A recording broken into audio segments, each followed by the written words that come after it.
धतूरे का फूल चढ़ाने से 11 व्रत करने का फल प्राप्त होता है। एतानि सर्व पुष्पाणि दत्ता यत्फलमाप्नुयात् तत्फलम सममाप्नोति शिवाय पद्म पुष्पदः।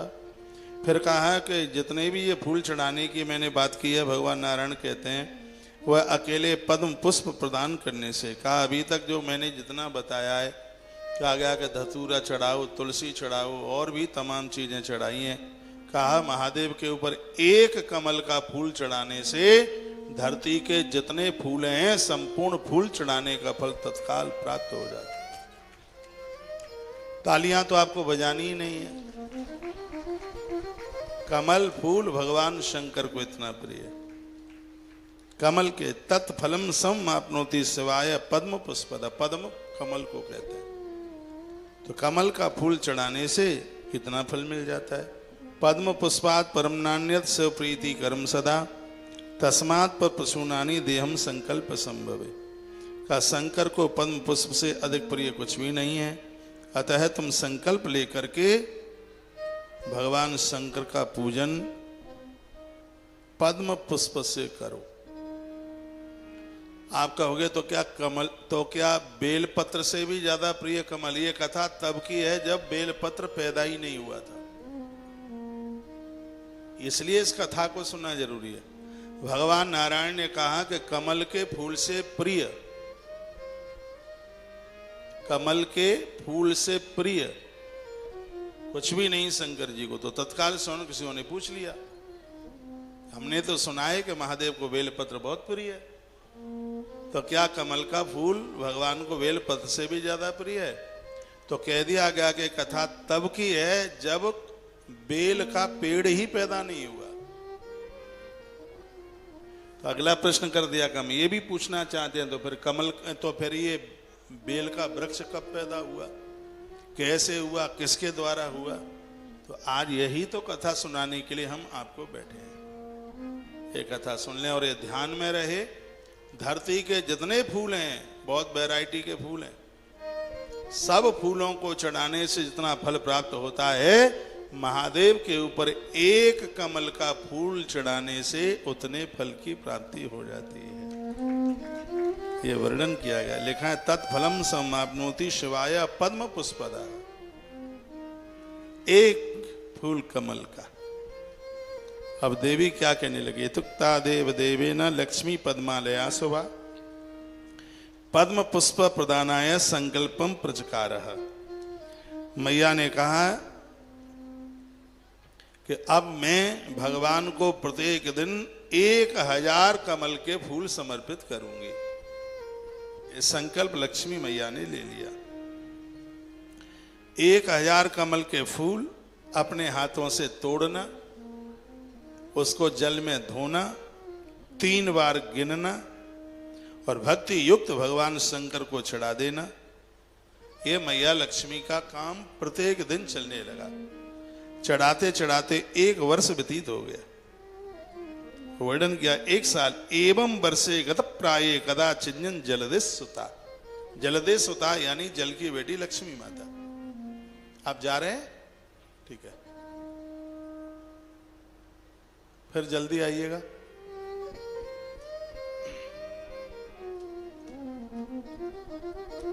आपका ध्यान इधर हो। मैया जी को फूल चढ़ाते चढ़ाते प्रत्येक दिन 1000 फूल भगवान महादेव को वो चढ़ाने लगी। एक दिन क्या हुआ, लक्ष्मी ने सरोवर में प्रातः स्नान के अंत में पवित्र मन से सावधानी पूर्वक 1000 कमल के फूलों का चयन किया, तोड़े फूल, उसे प्रक्षालित किया यानी धोया। तदनंतर मैया सोने के लिंग पर पूजा करती है लक्ष्मी मैया। तो वह एक एक फूल चढ़ाने लगी, ओम नमः शिवाय उच्चारण करते हुए, लेकिन चढ़ाते चढ़ाते 2 फूल कम हो गए। शंकर जी ने परीक्षा ले ली, 2 फूल कहाँ गए? अब मैया बड़ी हैरान, 2 पद्म कहाँ चले गए, कहाँ गए वो 2 फूल? विलोक चिंत्या मासा से भक्ता समुद्र जा। भगवान शंकर की परम भक्तानी माता लक्ष्मी बहुत चिंतित हो गई। अहुनु किमदम जाता को गतम पंकज द्वयम, मैं अब कहाँ जाऊं, कहाँ से फूल लाऊं? और फूट चले तो चले कहाँ गए। चोरतम केन वाक्यमा मया नहीं विचतम भ्रमात,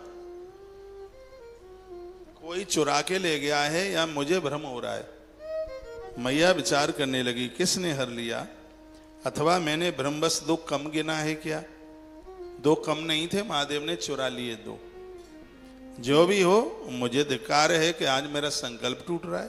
प्राण चले जाएं, संकल्प नहीं टूटना चाहिए। मां लक्ष्मी कहती है, क्या करूं मैं। चोरतम केन वाक्य मां मया नैव चिदं भ्रमात् धिगमा मध्य त्रदा नैद गणितम किलम किम भवे चयने छालने चाया प्रत्यम गढ़े मुहु। मैं तो नित्य चयन के समय, धोते समय, पूजा करते समय गणना अच्छी तरह से करती। लगता है कि मेरी अल्प भक्ति के कारण मैंने मात्र 2 बार कमलों को गिना। जो भी हो, मेरे ये 2 फूल कम हो गए हैं, मेरा तो संकल्प खंडित हो रहा है। अब क्या करें, सुनिए। किम कर्तव्यम भवेत किम्बा संकल्प रक्षात रक्षते। मैं अपने संकल्प की रक्षा के लिए क्या करूं। मेरा संकल्प खंड हो रहा है। मैंने तो किसी भी दिन अन्य व्यक्ति से कमल एकत्रित करने को नहीं कहा। स्वयं अपने हाथों से फूल तोड़ें, पत्तियां तोड़ें, तो उसको चढ़ाने की महिमा ज्यादा है। ज्यादातर ऐसे तो लोगों से ही सेवा लेकर के ये सब किया जाता है।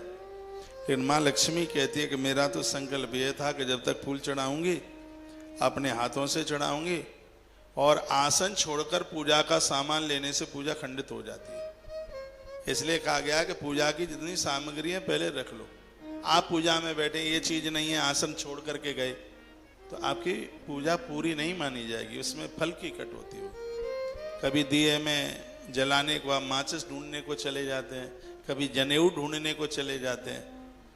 देखा है पूजा करते ही करते कभी और कोई चीज नहीं है, बीच में से खड़े होके चले जाते हैं। अब मैया ने कहा कि मैं तो आसन पर बैठ गई हूं और 2 फूल कम पड़ रहे हैं और बीच में से मैं जा नहीं सकती, मेरा संकल्प खंडित हो रहा है। ऐसी स्थिति में मैं क्या करूं। मां की तो आंख में आंसू आ गए। और यही पूजा का प्रभाव है, ईश्वर के लिए हमारी आंख में आंसू आ जाए।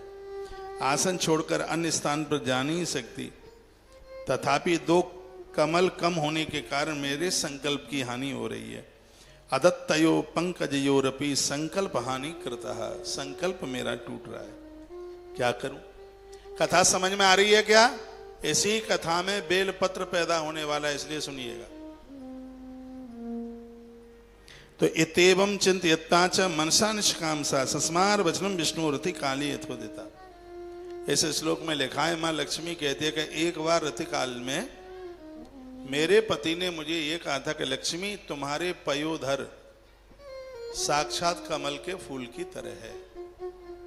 अब कुछ ऐसी कथाएं मैं खुल के नहीं कह सकता, आप समझ लीजिएगा।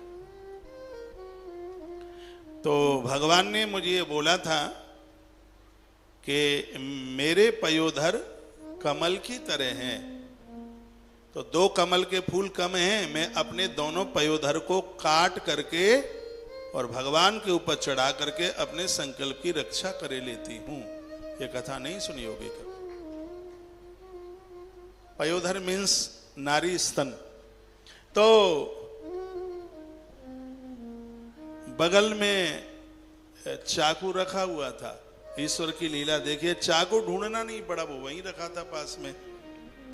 और मैया जी ने वो चाकू अपने हाथ में ले लिया और क्या बोली, समुद्र कांते ही लक्ष्मी प्रिय तब कुचत द्वयम दत्तवान काम देवो में पंकजदावरचक अतः एते नहीं लक्ष्मी शशि तो सुंदरी। जो भगवान ने जो कही थे उसके वो श्लोक लिखे हुए हैं। तो मैया जी कहने लगी, अपने दोनों पयोधरों से वह बोली कि आज मेरा संकल्प पूरा करने में मेरा शरीर का ये अंग ये काम में आ रहा है। मैं तुम्हारी ऋण से मुक्त नहीं हो सकती।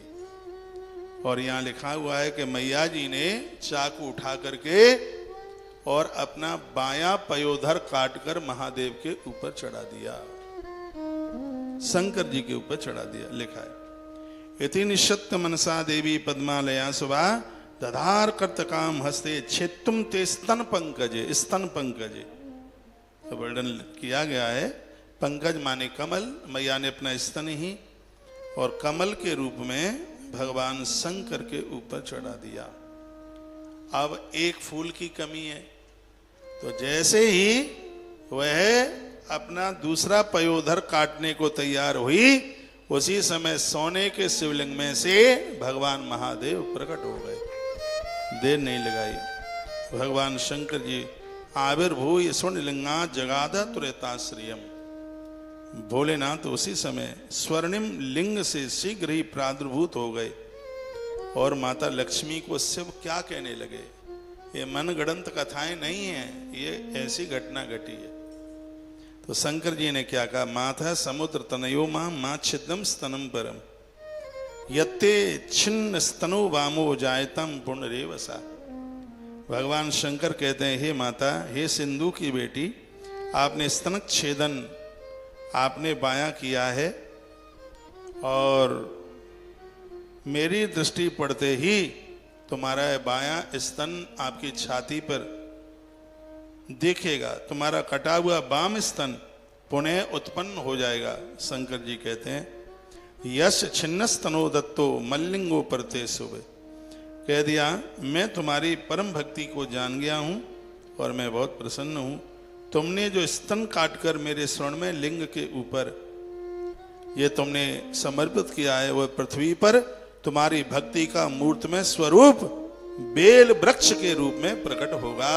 ये भगवान शंकर ने कह दिया।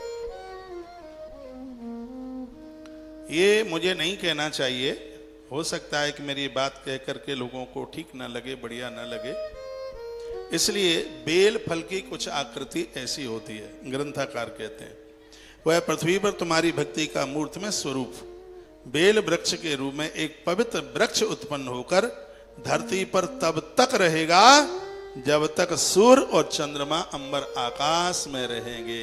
वो बेल वृक्ष तब तक धरती पर रहेगा जब तक आकाश में सूर्य और चंद्रमा। भगवान कहते हैं, एक बार तुम्हें गौ माता के गोबर में बैठना होगा।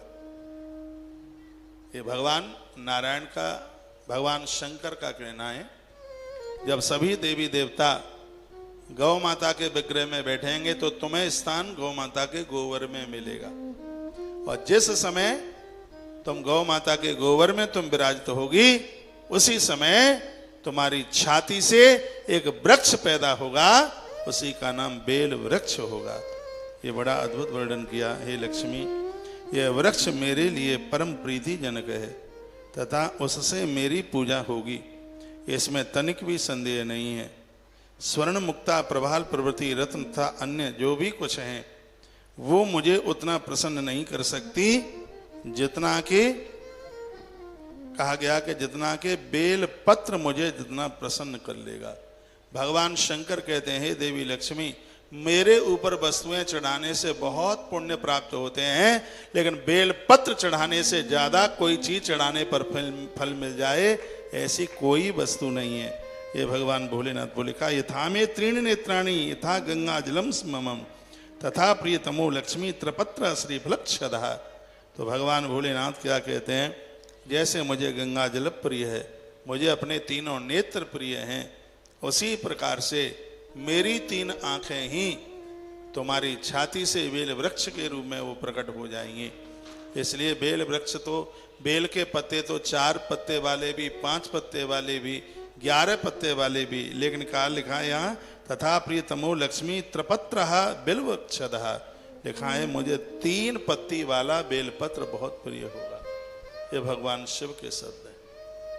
हाँ, 3 पत्तियां वाला, 3 पत्ते वाला बेलपत्र। वो कहते हैं कि जैसे त्रिपुंडक मुझे बहुत प्रिय है, त्रिपुंड जो लगाते हैं भगवान महादेव कह रहे हैं मुझे अति प्रिय है, गंगा जल मुझे अति प्रिय है, लेकिन मुझे बिल वृक्ष अति प्रिय होगा, इसमें कोई संशय वाली बात नहीं। इस बेल वृक्ष को प्रकट करने वाली है देवी तुम होगी, ये तुम्हारे द्वारा प्रकट होगा। तुमने बहुत बड़ा समर्पण दिखाया। एवं बदत देवे से लक्ष्मी परम हर्षिता रोमांचित समाग्राणी प्रणाम पुनः पुनः। देवी कमला ने यह सुनकर परमानंद पूर्वक रोमांचित होकर गदगद स्वर में क्या कहने लगी, हे भोलेनाथ, हे शांत, आप हर वस्तु के कारण तो आप है, आप सबके आश्रय हैं। आपने मुझे बहुत मान दिया है, मुझे बहुत सम्मान दिया है। मैं आपको पाकर के धन धन हो गई। रोती हुई आवाज में गदगद वाणी से माता लक्ष्मी बोली, ससधर सुचित्ते चंद्रमौली मलाप त्रिनेम मृदुचारवस्तक प्रतापा। कहा गया, लक्ष्मी कहती है, चंद्रमौली त्रिनेत्र, आपकी मूर्ति अमृत तथा चंद्रमा जैसी सुवर्णा, आप हास्ययुक्त तथा शुभ्र वृषभ पर विराजमान है। चांदी के नादिया पर महादेव बैठे, आपके नादिया का रंग बिल्कुल चांदी जैसा है। देवादिदेव, हे डिंडिम वादन करने वाले, डमरू बजाने वाले भोले बाबा, आपकी शुभ्र शरीर कांति त्रिगुणात्मक है। भगवान, आप अक्षमाला तथा धतूरे के फूल से सुशोभित होते हैं। आप भक्तों के प्रति सदा परम करुणा में रहते हैं। हे देव, मुझ पर आप प्रसन्न हो जाइए। आप सदैव सुख रूपी सागर में विहार करते हैं। हे पार्वती नाथ, प्रसन्न हो जाइए। हे शंभु, आपकी जय हो, आपकी जय हो, आपकी जय हो। हे शंभु, आप निखिल भुवन लीलाधारी हैं। चंद्र सूर्य अग्नि आपके 3 नेत्र हैं। माँ लक्ष्मी ने कहा, सूर्य चंद्रमा और अग्नि देव आपकी आंख में बैठे हैं। आप जगत प्राण वायु के भी ईश्वर हैं। आप अपनी इच्छा से समस्त जगत का सृजन, पालन और संहार कर रहे हैं। आप कैसे हैं, ये किस प्रकार से जाना नहीं जा सकता। आपकी महिमा का कोई भी बखान नहीं कर सकता। भगवान, आप तो आप ही हैं। हे भूतनाथ दिगंबर, आप सतत शमशान में विचरण करते हैं। आपका कलेवर चिता भस्म तथा गला अस्थिमाला से विभूषित है। हे नाथ, आप समस्त ऐश्वर्य के अधिपति हैं, तब भी आप साधु चित्त हैं। इतना वैभव होने के बाद में तो कोई किसी से बात नहीं करता, लेकिन गरीबों को, दीनों को आप कंठ लगाते हैं। शमशान भूमि आपको सतत अपने यहाँ ही धारण करना चाहती है। हे भगवान, दुनिया को आप वैभव दे देते हो, स्वयं शमशान में रहते हो। आप लोगों को अमृत पिलाते हो, स्वयं विष पीते हो। आपसे महान कौन है। मैं तो अपने पति का धन्यवाद करती हूँ, जिन्होंने आपकी पूजा में मुझे लगाया है। आज मेरा जीवन गदगद हो गया है।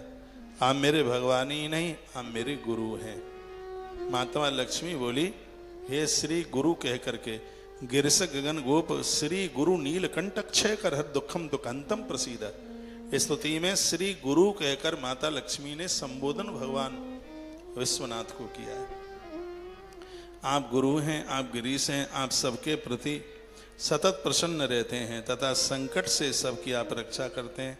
हे दुखारी, हे नीलकंठ, प्रसन्नता पूर्वक हमारा सर्व दुख आप हरण कर लीजिएगा। आपका हाथ बना रहेगा तो हम अपना काम करते रहेंगे। भगवान महादेव की आंख में आंसू आ गए। उन्होंने कहा, हे देवी, बेल वृक्ष तुमसे प्रकट हुआ है। जो बेल वृक्ष मेरे ऊपर, जो बेल पत्र मेरे ऊपर चढ़ाएगा, मैं वायदा करता हूं उनके घर से तुम और तुम्हारा पति कभी किनारा नहीं करेगा। जो महादेव पर बेल पत्रियां चढ़ाएंगे, लक्ष्मी नारायण उनके घर में वास करेंगे। ऐसा भगवान शिव ने माता लक्ष्मी को वरदान दे दिया।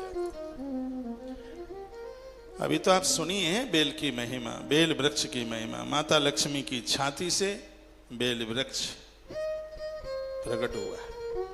भगवान शिव ने वरदान दिया। अभी सुनिएगा कब प्रकट हुआ, वो भी कथा में वर्णन किया गया। देवी कहती है, यह स्तवन लक्ष्मी द्वारा किए जाने पर सागर पुत्री से शंभु प्रसन्न हो गए।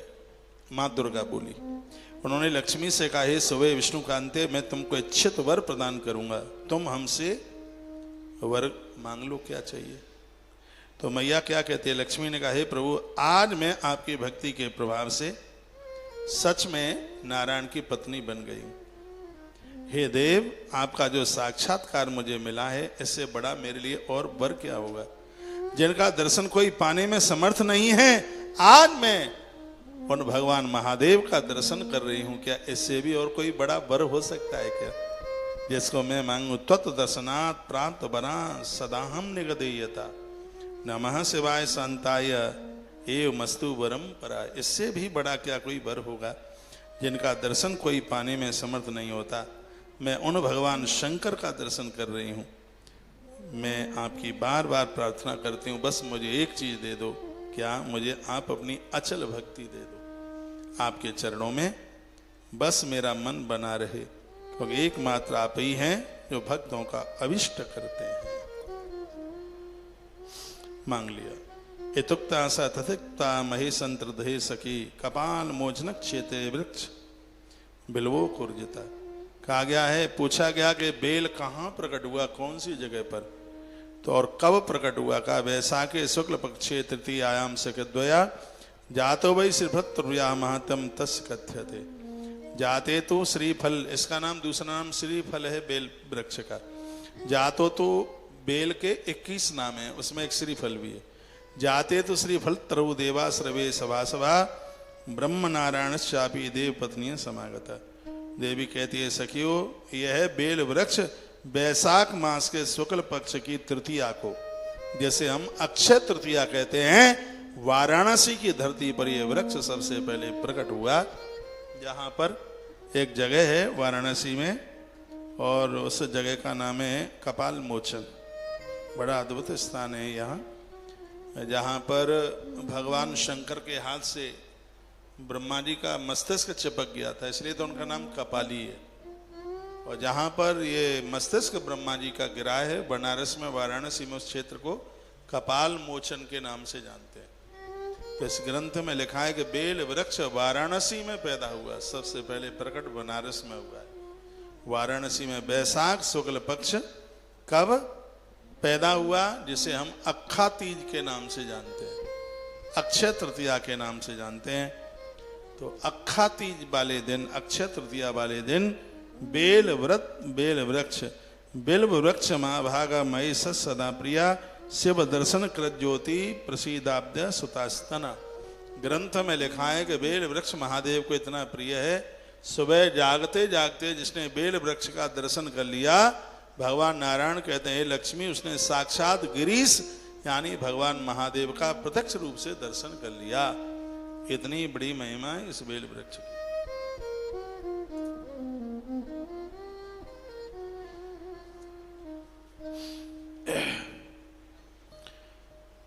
तत्पश्चात उसके उत्पन्न होने पर भगवान ब्रह्मा नारायण इंद्र देवता आदि सभी अपनी अपनी पत्नियों के साथ वहां आए।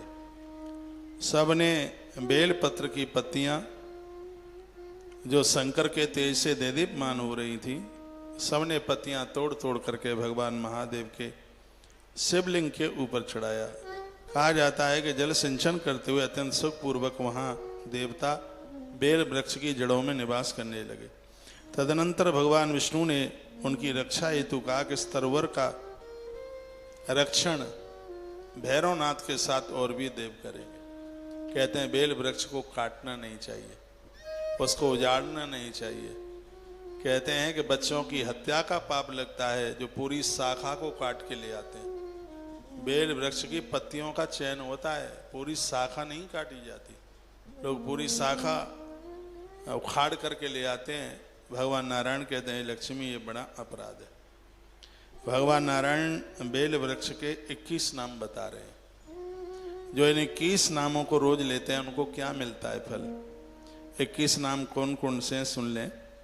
अहम नामना बिल्व इति, बिल्व के 21 नाम है। मालूरा श्री फलस्तथा सांडिल शाप शैलूसा शिवा पुण्य शिव प्रिया देव वासु तीर्थपदा पापग्ना कोमलक्षदा जयो विजयामाना च विष्णु स्त्री नयनोवरः धूम्राक्ष शुक्लवर्णस संयमी श्राद्ध देवक इत्येक 21 नामना ददातेसा तरुत्तमः। इस बेल वृक्ष के 21 नाम है। नंबर 1 इसका सबसे पहला नाम है बिल्व, दूसरा है मालूर, तीसरा नाम है श्रीफल, चौथा नाम है सांडिल्य, पांचवा नाम है सैलूस, छठवां नाम है शिव, सातवां नाम है पुण्य, आठवां नाम है शिव प्रिय, नौवां नाम है देवावास, 10वां नाम है तीर्थ पद, 11वां नाम है पापग्न, 12वां नाम है कमलक्षद, 13वां नाम है जय, 14वां नाम है विजय, 15वां नाम है विष्णु, 16वां नाम है त्रिनयन, 17वां नाम है वर, 18वां नाम है धूम्राक्ष, 19वां नाम है बेलपत्र का शुक्ल वर्ण, 20वां नाम है संयमी और 21वां नाम है श्राद्ध देव। जिस समय 21वां नाम हम लेते हैं हमें पूर्वजों का तर्पण करने का फल मिल जाता है। श्राद्ध देव 21वां नाम। ये बेल वृक्ष के 21 नाम है।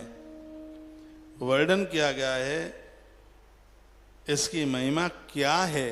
जो 21 नाम आप लेते हैं कहीं जाइएगा नहीं, इसको जरूर सुनिए। धनु शतांचस मूलाथ खंचांग्रा तीर्थ मुच्यते, अधो भूमि तथा तीर्थ म तीर्थस्त्रयम सके। कहा गया कि इसके ऊर्ध्व अध तथा चारों ओर कहते हैं कि 100 धनुष की दूरी पर जहां बेल का वृक्ष है, धनुष 100 धनुष ऐसे, 100 ऐसे पेड़ से, 100 ऐसे, 100 ऐसे और 100 ऐसे। कहा गया है कि जहां पर बेल का वृक्ष है, कहते हैं कि 100 धनुष के आसपास का जो स्थान है वो पूरा तीर्थमय हो जाता है और वहां की पवित्रता 12 ज्योतिर्लिंग तीर्थों के बराबर हो जाती है। इसलिए तो कहा जाता है कि बेल वृक्ष की छाया जहां तक पहुंचती है वहां मलमूत्र का विसर्जन नहीं करना चाहिए, क्योंकि 100 धनुष के बराबर का जो उसका परकोटा एरिया है वो साक्षात भगवान शिव का तीर्थ के रूप में होता है, वो तीर्थमय होता है, ऐसा लिखा गया है। इसके ऊर्ध्व अधः तथा चारों ओर 100 धनुष पर्यंत का स्थान तीर्थ होता है। लिखा है बिल वृक्ष महा, लिखा है धनु शतांचस मूलात खंचाग्री तीर्थ मुच्यते, अधो भूमि तथा तीर्थ मदस्तीरत्रयम सके। उसका ऊर्ध्व पत्र शंकर, वाम पत्र ब्रह्मा तथा दक्षिण पत्र में भगवान विष्णु है। सुनो, इसमें जो 3 जो पत्ते हैं ना, इसमें 3 पत्तियां हैं। इसमें कहते हैं कि इसमें वाम पत्र बाएं हाथ पर है ब्रह्मा, दाहिने हाथ पर है विष्णु और ठीक बीच का जो पत्ता है वो साक्षात महादेव है। और ये बेलपत्र चढ़ाने का भी तरीका है। 1 पत्ती रहेगी आप नहीं चढ़ा पाओगे, 2 पत्ती रहेंगी खंडित माना जाएगा। ये 3 पत्ती वाला बेलपत्र महादेव तब ही स्वीकार करते हैं। इस ग्रंथ में लिखा है जब उसकी 3 पत्तियां, बेलपत्र ऐसे सामने रखो, बाएं हाथ का बेलपत्र है वो ब्रह्मा का रूप है, दाहिने हाथ का बेलपत्र है वो विष्णु का प्रतीक है और जो ठीक बीच वाला है वह भगवान महादेव का स्वरूप है। बेल की पत्रियों में त्रिदेव बैठे, तीनों देव बैठे। तो बेल का ऊपर का डंठल तोड़ा जाता है। वो जल्दी में लोग डंठल शायद चढ़ा देते हैं, पीछे जो डंठल होता है उसको तोड़ करके, और बेल पत्र छिन्न भिन्न नहीं होना चाहिए, उसकी 3 पत्तियां सुरक्षित बनी रहे।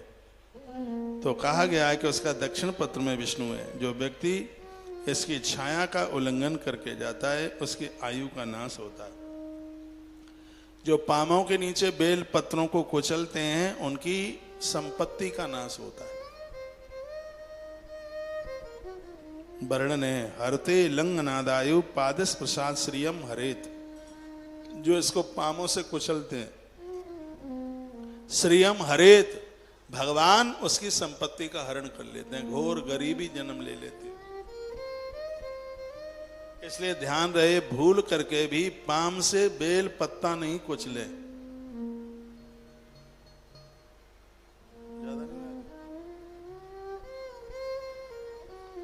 बेल की पत्तियां पाम के नीचे ना कुचली जाए। भगवान नारायण कहते हैं, हे देवी, जो भी कोई बेल वृक्ष को बेल की पत्तियों को लांघता है तो उसकी आयु का नाश होता है, उसकी उम्र खत्म होती है। लांघने से, बेल के पत्ते रखे हैं और आप उसको लांघ करके निकल गए आगे, तो नारायण कहते हैं इससे आयु का नाश होगा। और जो पाम के नीचे बेल के पत्तों को कुचलेगा उसकी संपत्ति का नाश हो जाएगा, वो घोर गरीब हो जाएगा, वो घोर दरिद्र हो जाएगा। समझ में आ रहा है? ये आज बेल वृक्ष की महिमा, बेल पत्तों की महिमा सुन रहे हैं, बीच में बोलते रहिए हर हर महादेव। जो इसे पैरों से कुचलेगा उसकी लक्ष्मी नष्ट होगी। इसका मात्र 1 पत्ता देवता शंभु को प्रदान करने से, 1 बेलपत्र 3 पत्तियों वाला महादेव के ऊपर एक आपने चढ़ा दिया, आपको 1000 कमल चढ़ाने का तत्काल फल प्राप्त हो जाता है। आपने अभी सुना था कमल, इस बेल के पेड़ से पहले नारायण क्या बोले थे? भगवान नारायण बोले भगवान शंकर को सबसे प्रिय कमल है। ये तब की बात थी जब बेल का पेड़ पैदा नहीं हुआ था। अब बेल वृक्ष के प्रकट होने के बाद नारायण क्या बोलते हैं? कहते हैं लक्ष्मी, महादेव को कमल बहुत ज्यादा प्रिय है, लेकिन ये हमेशा याद रखना लक्ष्मी, महादेव के ऊपर एक बेल पत्ती चढ़ाने से 1000 कमल के फूल चढ़ाने का तत्काल फल प्राप्त हो जाता है। ये हमने यहां बिलवाचन 1 महीने में 11 लाख बेलपत्र चढ़ा रहे हैं, लेकिन 1 महीने में संख्या 17 लाख पर पहुंचेगी। संकल्प कम नहीं ज्यादा होना चाहिए। 11 लाख सुनने में ही मुंह पूरा खुल जाता है, अचंभा लगता है। और मैंने अनाउंस कर दिया था कि इसमें आप सब जुड़े हैं। 108 बेलपत्र आपके भी सबके चढ़ जाएं। मैंने तो बोला है कि मेरी व्यासपीठ जो बोल दे वो शास्त्र प्रमाणित बोलेगी, इसको आप स्वीकार कर लिया करें। आपको तो मेरे लिए ताली बजानी चाहिए। सावन के महीने आपके निमित्त इतना अद्भुत काम हो रहा था। एक पत्ती पर 1000 कमल के फूल, और आप हजारों बेलपत्रियां सावन के महीने में चढ़ा देते हैं।